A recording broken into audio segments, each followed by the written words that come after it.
BBR TV న్యూస్కు స్వాగతం. నేను మీ అప్పల కామేష్. ఆదిత్య L1 మిషన్పై ఇస్రో చైర్మన్ సోమనాథ్ కీలక ప్రకటన చేశారు. జనవరి 6వ తేదీన ఈ మిషన్ సూర్యుడు లాగ్రౌండ్ పాయింట్ 1 కక్షలోకి చేరే అవకాశం ఉందని తెలిపారు. త్వరలోనే ఏ సమయానికి ఆ కక్షలోకి చేరుతుందో తెలియజేస్తామని చెప్పారు.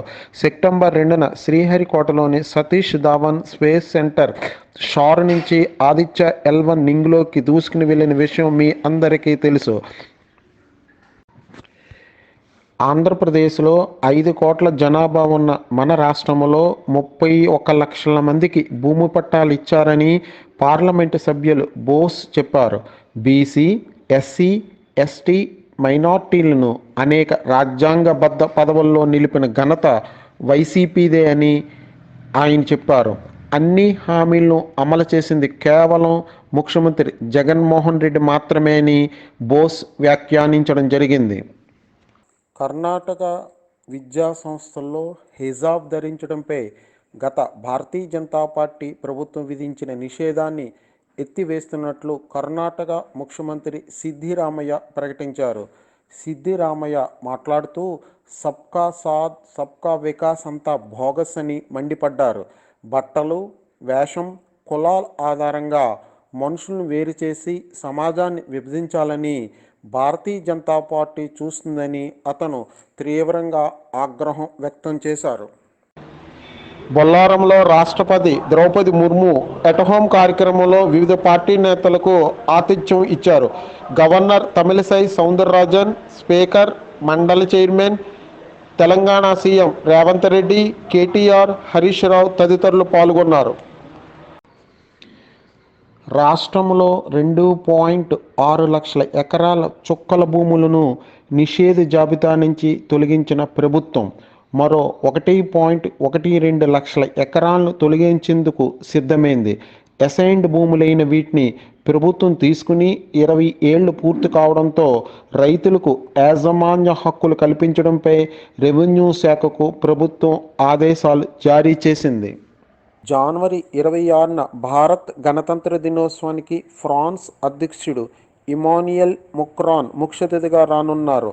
మీతో వేడుకలు జరుపుకోవడానికి నేను వస్తున్నానని తన ట్వీట్లో పేర్కొన్నారు. రైతు భరోసా కేంద్రాలను కుంభకోణాలు నిలయంగా రాష్ట్ర ప్రభుత్వం మార్చిందని జనసేన నేత నాదెండ్ల మనోహర్ ఆరోపణ చేశారు. 10,000 రైతు భరోసా కేంద్రాలు నిర్మించడానికి కేంద్రం నుంచి 2,300 కోట్లు నిధులు తీసుకొచ్చి గత 5 సంవత్సరాల్లో కేవలం 156 కోట్లే ఖర్చు చేశారు. ఇప్పటి వరకు కూడా అద్దె భవనాల్లో రైతు భరోసా కేంద్రాలు అద్దె చెల్లించకుండా యజమానులు ఇబ్బంది పెడుతున్నాయని, దళాల్ని లబ్ధి చేకూర్చడానికి రైతు భరోసా కేంద్రాలు ఏర్పాటు చేయడం జరిగిందని తీవ్రంగా విమర్శించారు. ఆంధ్రప్రదేశ్ ముఖ్యమంత్రి జగన్మోహన్ రెడ్డి జన్మదిన వేడుకలు సింగపూర్లో ఎన్ఆర్ఐలు ఘనంగా నిర్వహించారు. జగన్మోహన్ రెడ్డి సంక్షేమాన్ని, అభివృద్ధిని సమానంగా పరుగులు తీయిస్తున్నటువంటి ముఖ్యమంత్రిని తెలిపారు.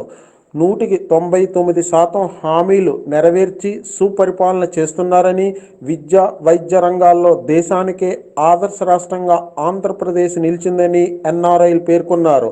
3,800 స్కూళ్లు ఆధునీకరణ, 15,000 గ్రామ సచివాలయాలు, 10,000 రైతు భరోసా కేంద్రాలు, 10,000 గ్రామ ఆరోగ్య కేంద్రాలు, 10 షిప్పింగ్ హార్బర్సు, 4 పోర్ట్సు, 9,000 కోట్లతో రోడ్ల అభివృద్ధి, 17 మెడికల్ కాలేజీలు స్థాపించడము, ఆరోగ్యశ్రీ పరిమితి 25 లక్షల వరకు పెంచడము, ఇవన్నీ కూడా కేవలం ఆంధ్ర రాష్ట్రంలో ఉన్న జగన్ వల్ల మాత్రమే జరిగాయని ఎన్ఆర్ఐలు ఈ సందర్భంగా తెలియజేశారు.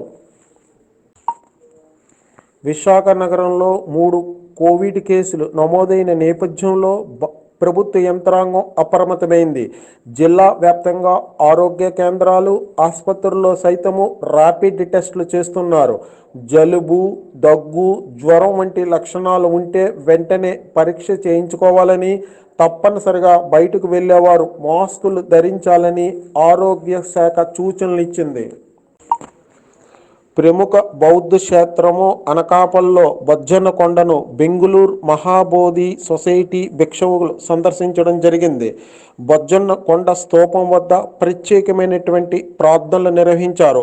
పురాతనమైనటువంటి బౌద్ధ క్షేత్రమైన బొజ్జన్న కొండను కాపాడుకోవలసిన బాధ్యత పౌరులు మరియు ప్రభుత్వంపై ఉందని బౌద్ధ భిక్షకులు పేర్కొన్నారు. వికసిత్ భారత్ సంకల్ప యాత్రలో భాగంగా ఈరోజు అనకాపల్లి జీవీఎంసీ ఆఫీసులో కేంద్ర ప్రభుత్వ పథకాల గురించి అవగాహన సదస్సు కార్యక్రమం జరిగింది. ఈ కార్యక్రమానికి ముఖ్య అతిథిగా మాజీ ఎమ్మెల్సీ మాధవ్, జిల్లా అధ్యక్షులు ద్వారపరెడ్డి పరమేశ్వరరావు పాల్గొన్నారు. భారతదేశం 2014 నుంచి ఈ రోజు వరకు కూడా దినదినాభివృద్ధి చెందుతూ భారతదేశం అన్ని ప్రపంచ దేశాలతో పోటీ పడుతున్నదని ఎమ్మెల్సీ పేర్కొన్నారు. భారత్లో మోదీ పాలన పట్ల ఇతర దేశాల యొక్క అధిపతులు కూడా మోడీని ఫాలో అవుతున్నారని మాధవ్ చెప్పడం జరిగింది. మన దేశానికి సైనికులు ఏ విధంగా అయితే సేవ చేసి దేశభక్తిని చాటుకుంటున్నారో మనం సమాజంలో నివసిస్తున్న ప్రతి వ్యక్తి కూడా తడి చెత్త పొడి చెత్తని వేరు చేసి పారిశుద్ధ్య కార్మికులు కానీ మనం ఇచ్చినట్లయితే ఆ చెత్త నుంచి సంపదను సృష్టించడం కూడా ఈ నరేంద్ర మోడీ దాని ద్వారా కూడా మనం అభివృద్ధి చెందొచ్చు అనే ఉద్దేశంతో ఒక కొత్త పథకాన్ని ప్రవేశపెట్టడం జరిగింది. మనం చేసేటువంటి పరోక్షమైనటువంటి సేవ ఇది దేశభక్తిగా కూడా భావించడం జరుగుతుందని ఎమ్మెల్సీ మాధవ్ పేర్కొన్నారు. ద్వారపరెడ్డి పరమేశ్వరరావు మాట్లాడుతూ ప్రజలందరూ కేంద్ర ప్రభుత్వ పథకాలను వినియోగించుకోవాలని తెలిపారు. ఈ యొక్క కార్యక్రమంలో తాడి రామకృష్ణ, మున్సిపల్ కమిషనర్ నర్సింగ్ యాదవ్, బొడ్డే నాగేశ్వరరావు, జాజుల రమేష్ పాల్గొన్నారు.